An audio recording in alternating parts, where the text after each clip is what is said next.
Carmina Salcido survived the unimaginable.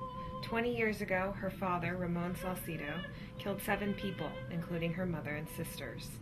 He slashed her throat and left Carmina for dead in a Sonoma dump. She was 3 years old.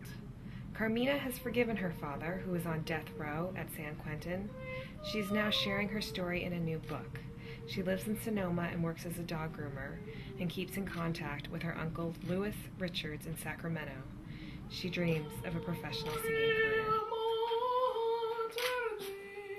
He came home at about 4 in the morning on April the 14th. Came in, picked us up, carried us out of the house and put us into the car and took us out to the dump.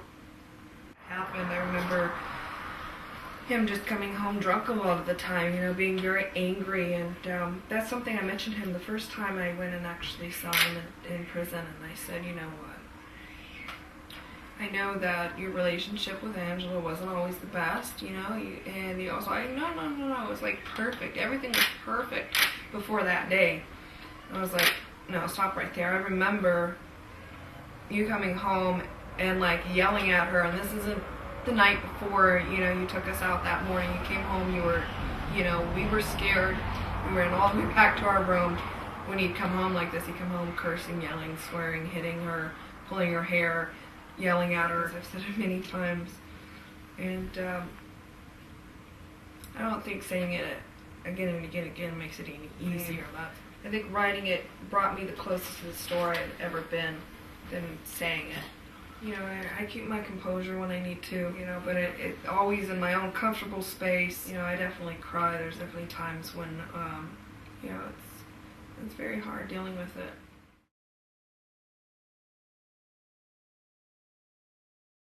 He took it pretty hard, my dad. You know, we were raised not to cry. You know, men didn't cry, that type of stuff.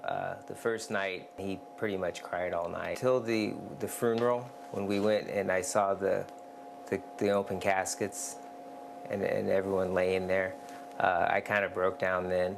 But up to that point, I was kind of just in shock, just going through the motion. You know, on April 14th, I usually go down to Sonoma and visit the cemeteries.